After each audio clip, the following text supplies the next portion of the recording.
कहानी की शुरुआत में हम देखते हैं कि धरती पर थोड़ा डर का माहौल था। सारे देशों ने अपने बीच मौजूद सारे गिले शिकवे भुला दिए और मिलकर ESD यानी अर्थ स्पेस डिफेंस सिस्टम बनाया। दरअसल आज से 20 साल पहले बहुत बड़ा एलियन हमला हुआ था, जिसमें इंसानों ने एलियंस को हरा दिया था। जो एलियन जहाज धरती पर गिर गया था, उसकी पार्ट से ही लोगों ने एलियन टेक्नोलॉजी को समझा और फिर उसका तोड़ भी निकाला। ESD ने अमेरिका की खुफिया लोकेशन एरिया 51 में अपने हेडक्वार्टर्स बनाए। एलियन टेक की मदद से इंसानों ने भी अपनी उड़न तश्तरियां बना ली, जिसके जरिए अब चांद और कुछ बाहरी प्लैनेट्स पर भी बेस बना लिए गए। लेकिन धरती के लोगों को ये नहीं पता था कि कुछ एलियंस अभी भी धरती पर नजर रखे हुए हैं। पुराने प्रेसिडेंट विटमोर को लगातार इस बारे में सपने आते रहे। उनके सपनों में एक अजीब सी गोलाकार चीज दिखती। उधर एरिया 51 में जनरल एडम्स को एक इमरजेंसी के लिए बुलाया गया। 20 साल पहले जो एलियंस पकड़े गए थे, वो हमेशा से बेहोशी की हालत में थे, लेकिन अब अचानक से वो जाग गए और अपने पिंजरों में कांपने लगे। जनरल एडम्स इस बारे में ESD के डायरेक्टर के साथ डिस्कस करना चाहते थे, लेकिन डायरेक्टर वहाँ था ही नहीं। डायरेक्टर डेविड तो भी अफ्रीका में था। वहाँ वो अफ्रीका के कबीले के सरदार उम्बुटू से मिले और उसकी फौज से भी, जिनके पास कोई तीर कमान नहीं बल्कि एलियंस के हथियार थे। उनके हेडक्वार्टर्स के आसपास एलियंस की हड्डियां बिखरी पड़ी हैं।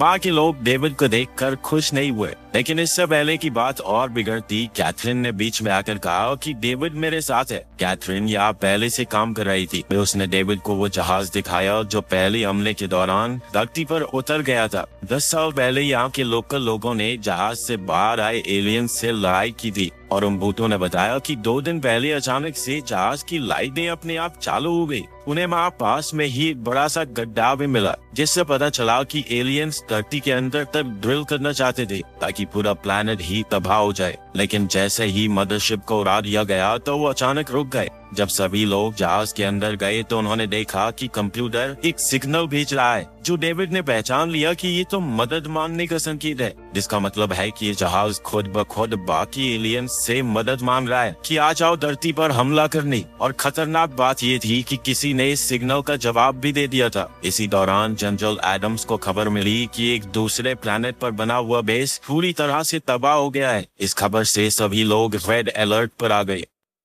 अफ्रीका में डेविड को इमरजेंसी की खबर मिली, लेकिन कैथरीन अभी भी उन घोर ड्राइंग्स को समझने की कोशिश कर रही थी। उम्बुटू को भी पुराने प्रेसिडेंट की तरह वो गोल सी चीज बार बार सपने में आ रही थी। सब लोग समझने की कोशिश कर रहे थे कि आखिर ये है क्या। उधर चांद पर मौजूद बेस पर लोग काफी घबरा गए जब अचानक से उनके आसपास का वातावरण बहुत अजीब सा हो गया। अचानक न जाने कहां से वहाँ एक गोलाकार मशीन आ गई, जो बिल्कुल वैसी थी जैसा उम्बुटू ने सपने में देखा था। उन्होंने प्रेसिडेंट और डेविड को सिग्नल भेजा। डेविड समझ गया कि ये जरूर एक स्पेसशिप है। प्रेसिडेंट लैंडफोर्ड ने कहा कि हमें पहले हमला करना चाहिए, लेकिन डेविड ने कहा कि पहले वाले एलियंस जैसे नहीं लगते, हो सकता है कि ये दूसरे तरह के एलियन हो और अच्छी नीयत से यहाँ आए हो। लैंडफोर्ड ने कहा कि इस बात पर हमें वोट गिरवाना चाहिए और वोट का नतीजा हमला करने के हक में आया। ऑर्डर मिलते ही कमांडर जियान ने चांद पर मौजूद एक बहुत बड़े हथियार को एक्टिवेट कर दिया और उस उड़न तश्तरी को आसानी से गिरा दिया। डेविड ने कहा कि चलो गिरा तो दिया ही है इसे, अभी ये भी देख लेते हैं कि ये बना किस चीज से है, क्या टेक्नोलॉजी है इसमें। लैंडफोर्ड इसके लिए मान गई और साइंटिस्ट की एक टीम भेजने को तैयार हो गई। लैंडफोर्ड पब्लिक अनाउंसमेंट में कहने लगी कि उन्होंने धरती को दूसरे एलियन अटैक से बचा लिया है। विटमोर टीवी पर ये सब देखकर घबरा गया, क्योंकि उसे कहीं न कहीं यकीन था कि ये वो वाले एलियंस नहीं है। इसीलिए उसने सबको वार्न करना चाहा। पैट्रिसिया ने कहा कि उसे शांत रहना चाहिए और नए प्रेसिडेंट पर भरोसा रखना चाहिए। विटमोर उसकी बात मानकर सोने चला गया, लेकिन जब पैट्रिसिया ने बाद में चेक किया तो देखा उसकी पिता वहाँ थे ही नहीं। इसी दौरान जेक नाम का एक पायलट डेविड और उसके साथियों को एक स्पेसशिप में लेने पहुंच गया, ताकि उन्हें अफ्रीका से चांद तक उस गोल उड़न तश्तरी के मलबे को चेक करने के लिए लाया जा सके। जहाज के टूटे हुए मलबे में काफी खोजबीन करने के बाद उन्हें एक हिस्सा मिला जो बिल्कुल सही था और जेक उसे उठाने की तैयारी करने लगा। उधर जमीन पर अमेरिका में खुशियां मनाई जा रही थी, पहले युद्ध की जीत की याद में। लेकिन तभी विटमोर लैंडफोर्ड की स्पीच के बीच में आकर सब कुछ चेतावनी देने लगा। तभी अचानक उसे बहुत तेज दर्द हुआ और वो फटाक से गिर गया। अंगूठों के साथ भी इस वक्त ऐसा ही हो रहा था। चांद पर लोग बिल्कुल भौचक्के रह गए जब अचानक से एक नई एलियन मदरशिप आई और चांद की जमीन की तरफ बढ़ने लगी। स्पेसशिप की जांच कर रहे लोग जल्द से जल्द जहाज में वापस घुसे, क्योंकि मदरशिप के आने से वह पूरी जगह बुरी तरह हिलने लगी थी। जेक और डेविड बाल बाल बचे और सही मौके पर शिप में पहुंच गए। जेक ने जहाज की कमान संभाली और उसका दोस्त चार्ली रोबोटिक आर्म्स की मदद से उनके खोजे हुए उस टुकड़े को उठाने की कोशिश करने लगा। काफी कोशिशों के बाद बात बन भी गई, लेकिन जाते वक्त उन्हें पता चला कि मदरशिप का अपना ग्रेविटी फील्ड है जो उन्हें जहाज की तरफ खींच रहा है। जियांग ने तभी अपने एक पायलट से कहकर वो बड़े वाला हथियार एक्टिवेट करवाया,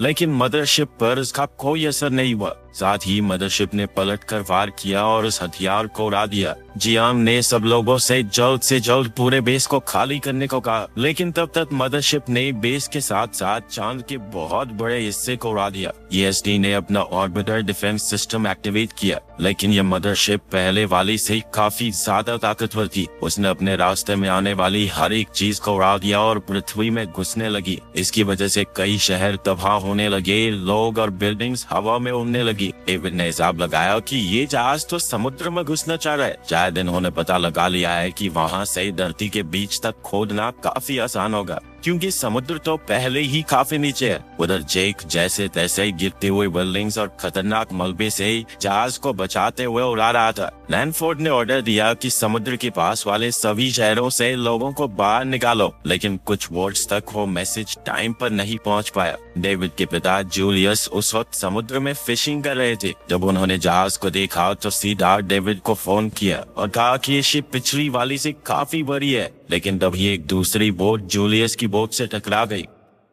एलियंस जो उस वक्त पिंजरों में बंद थे वो पागल से हो गए। जब डेविड और दूसरे लोग भी वहां आ गए तो विटमोर चुपके से सील्ड रूम में चला गया। उसने एक एलियन को कैद से रिलीज कर दिया ताकि वो उससे बात कर सके। एलियन ने अपने टेंटेकल्स का इस्तेमाल करके विटमोर को पकड़ लिया और फिर उसके शरीर को अपने वश में करके बाकी सबसे बात करने लगा। वो लगातार एक ही बात बोल रहा था कि वो आ चुकी है, वो आ चुकी है। कैथरीन ने एलियन को वो गोल निशान दिखाया और पूछा कि इसका मतलब क्या है, जिस पर एलियन बहुत गुस्से में आ गया। फौजी समझ गए कि एलियन का गुस्सा विटमोर को मार सकता है, इसीलिए उन्होंने एलियन पर गोलियां चला दी। गोलियों ने तो ज्यादा असर नहीं किया, लेकिन तभी उम्बुटू आया और उसने अपने ब्लेड्स की मदद से एलियन पर हमला बोल दिया। वो बड़ा सा शरीर तो सिर्फ एक कवच था। जब वो टूट गया तो असली छोटा एलियन बाहर आया और उसे भी उम्बुटू ने तुरंत मार दिया। इसी दौरान समुद्र के किनारे एक गाड़ी में कुछ बच्चे जिन्होंने इस हादसे में अपने माँ बाप को खो दिया था,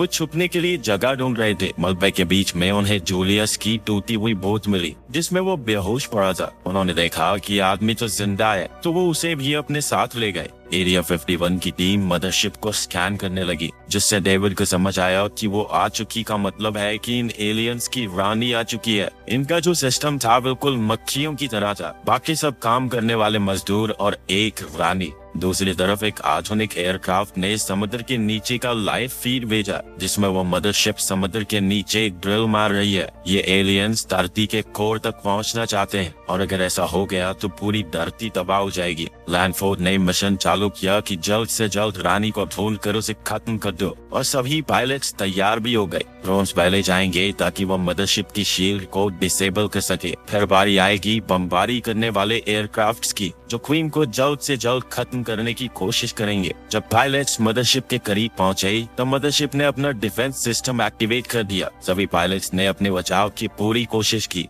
लेकिन उस जहाज में पहले वाले के मुकाबले बहुत ज्यादा हथियार थे और उसके करीब पहुंचना बहुत मुश्किल था। जेक ने कहा कि जहाज के अंदर घुसना ही आखिरी ऑप्शन है। डिलन ने भी माना कि खतरनाक बेशक है, लेकिन करना तो पड़ेगा। लायरम्स ने आखिरकार अंदर जाने की परमिशन दे दी और बाकी पायलट से कहा कि इन दोनों की मदद करो। जब सभी जेट्स जहाज के अंदर पहुंचे तो वहां का नजारा देखकर सब बहुत चक्के रह गए, क्योंकि अंदर तो एक पूरी दुनिया थी। उसी वक्त विटमोर उठ गया और अपनी बेटी पैट्रिसिया को बताने लगा कि रानी इस बात जानती है कि वो लोग आ रहे हैं पैट्रिसिया तुरंत एडम्स के पास गई और बताया कि ये एक जाल है, लेकिन तब तक बहुत देर हो गई थी। अचानक मदरशिप के अंदर से एक खास तरंग निकली जिससे सारे जेट डिसेबल हो गए, लेकिन तब तक मिशन पूरा करने की कोशिश में उन्होंने बॉम्ब को रिलीज कर दिया। लेकिन वो धमाका रानी का कुछ नहीं कर पाया क्योंकि उसके आसपास एक एनर्जी शील्ड थी। फिर एक दूसरी तरंग एलियन सिस्टम से निकली जो इतनी ज्यादा ताकतवर थी कि उसने सारे सैटेलाइट्स, एरिया 51 बेस और प्रेसिडेंट बंकर तक को डिसेबल कर दिया। और मदरशिप ने इस मौके का फायदा उठाकर बंकर पर हमला बोल दिया जिसमें लैंडफोर्ड और वहां मौजूद सभी लोग मारे गए। थोड़ी देर बाद मिलिट्री लीडर्स एरिया 51 पहुंचे और एडम्स को नया यूएस प्रेसिडेंट डिक्लेयर कर दिया। मदरशिप के अंदर जेक डिलन और कुछ दूसरे पायलट्स भी इस हादसे के बाद जिंदा बचे होते, तो अब उन्हें जल्दी से वहां छुपना पड़ा ताकि वो पकड़े न जाए। बेस पर एक साइंटिस्ट ने ताकतवर लेजर की मदद से वो हिस्सा खोल दिया जो डेविड अपने साथियों के साथ चांद पर आई उस गोल्ड स्पेसशिप के मलबे से ढूंढ कर लाया था। उसके अंदर से एक अजीब सा गोला निकला जो किसी बड़ी सी बॉल जैसा लग रहा था। फ्लॉयड नाम के एक साइंटिस्ट ने आगे बढ़कर उस गोले को छुआ। कुछ ही सेकंडों में उस गोले ने फ्लॉयड के हाथ को पकड़ लिया, जिसके बाद वो स्फीयर एक्टिवेट हो गया और फ्लॉयड से अंग्रेजी में बात करने लगा जो उसने फ्लॉयड के दिमाग से ही सीखी थी। जैसे ही वो गोला एक्टिवेट हुआ और रानी को उसका सिग्नल मिल गया और वो उसे खत्म करने के लिए तैयार होने लगी। रानी ने एक बहुत बड़े आर्मर के पीस को पहन लिया और पायलट्स ने देखा कि मदरशिप का टॉप अलग हो रहा है। उधर उस गोले ने बताया कि हम तो इंसानों को वार्निंग देने आए थे कि ये खतरा उनकी तरफ बढ़ रहा है, लेकिन तुम लोगों ने तो बिना सोचे समझे हमारे ऊपर हमला बोल दिया। उसने बताया कि हम पहले भी इन एलियंस से लड़ाई कर चुके हैं। दरअसल ये मदरशिप बहुत एडवांस टेक्नोलॉजी पर चलती है और ये अलग अलग ग्रहों के कोर्स को चलाते हैं। उस गोले ने बताया कि हमारे ग्रह से मैं आखिरी बचा हूँ, बाकी सब खत्म हो गया और मेरे अंदर बहुत ज्यादा एडवांस टेक्नोलॉजी छुपी है। गोले ने ये भी बताया कि एक छुपे हुए प्लेनेट पर वो उन लोगों को ट्रेनिंग देता है जो इन एलियंस के अटैक से बच गए, ताकि वो भविष्य में भी इन एलियंस से लड़ सके। इसी वजह से वो एलियन इस गोले का निशान देखते ही डर गया था, लेकिन अब गोले के एक्टिवेट होने के बाद क्वीन उसकी लोकेशन को ट्रैक कर सकती है। डेविड ने कहा कि जब हम जानते हैं कि रानी यहाँ आएगी तो हम भी तो जाल बिछा सकते हैं, जैसे उसने हमें फंसाया था। अब उन्हें सिर्फ रानी को ट्रैक करने का तरीका चाहिए था क्योंकि उनके नए ट्रैकिंग सिस्टम को तो रानी ने खराब कर दिया था। तब एडम्स ने बताया कि उसके पास पिछले युद्ध का एक पुराना रेडार ट्रक है, वो अभी भी काम करता होगा। एडम्स और डेविड ने कुछ बचे हुए पायलट से बात करते हुए उन्हें समझाया कि सैटेलाइट्स बंद हो चुकी हैं, तो किसी को खुद जाकर बॉम्ब्स को ब्लास्ट करना पड़ेगा। इसका मतलब जो पायलट जाएगा वो वापस नहीं आ पाएगा, उसकी जान धमाके में जाना तय है। पैट्रिसिया इस काम को करना चाहती थी, लेकिन विटमोर ने बीच में आकर कहा कि मैं जाऊंगा। उसकी बेटी ने बहुत मना किया लेकिन वो नहीं माना। इसी दौरान जूलियस होश में आया और उसने उस भाई बहन की जोड़े से कहा कि मुझे एरिया 51 ले चलो, लेकिन उनकी गाड़ी में तेल ज्यादा नहीं था। इसी वजह से अचानक गाड़ी बहुत धीरे चलने लगी। रास्ते में वो पेट्रोल भरवाने के लिए रुके और वहाँ उन्हें एक स्कूल बस मिली जो पूरी बच्चों से भरी हुई थी, जिसका ड्राइवर उन्हें छोड़कर चला गया था। जूलियस जल्दी से ड्राइवर की सीट पर पहुंचा और सभी बच्चों को लेकर एरिया 51 की ओर बढ़ने लगा।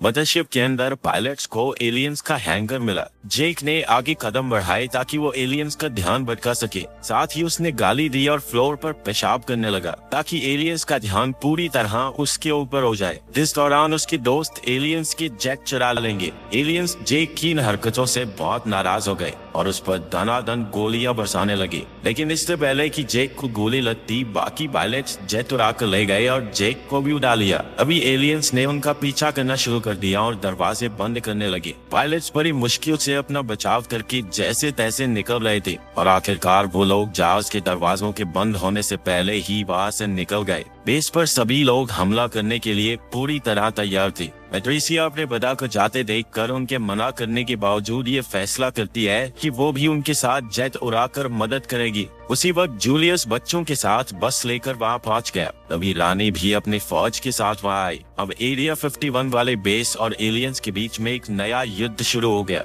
दोनों तरफ से जबरदस्त फायरिंग हो रही थी। डेविड ने उस गोले जैसा ही नकली सिग्नल बना दिया था ताकि रानी इस नकली सिग्नल का पीछा करे और वो इस जाल में फंस भी गई। पैट्रिसिया अपने जेट से अपने पिता के पास पहुंची और उन्हें एक आखिरी बार अलविदा कहा। क्योंकि इस मिशन में उनकी जान जाना तो तय है। विटमोर ने जल्दी से रानी के जहाज में जाकर बॉम्ब्स को ब्लास्ट कर दिया। एक बार के लिए तो सबको लगा कि उन्होंने ये जंग जीत ली, लेकिन अगर रानी मर भी गई तो बाकी एलियंस अभी भी लड़ रहे थे। उन्होंने बेस पर मौजूद सबसे बड़े हथियार को भी उड़ा दिया। धुएं के बाद पता चला कि रानी अभी भी जिंदा है, क्योंकि उसने अपनी एनर्जी शील्ड से खुद को बचा लिया था। उस वक्त जमीन पर मौजूद सारे फौजी बेस में वापस आ गए ताकि उस गोले को एलियंस से बचाया जा सके। दूसरी तरफ से पायलट स्नेक क्वीन पर लगातार हमले करने शुरू कर दिए, लेकिन कोई भी हमला उसकी शील्ड का कुछ नहीं बिगाड़ पाया। तब पैट्रिसिया ने नोटिस किया कि जब रानी हमला करती है तो कुछ सेकंडों के लिए वो अपनी शील्ड को हटा देती है। पैट्रिसिया ने इसी मौके का फायदा उठाकर रानी के कमजोर हिस्से पर शूट किया,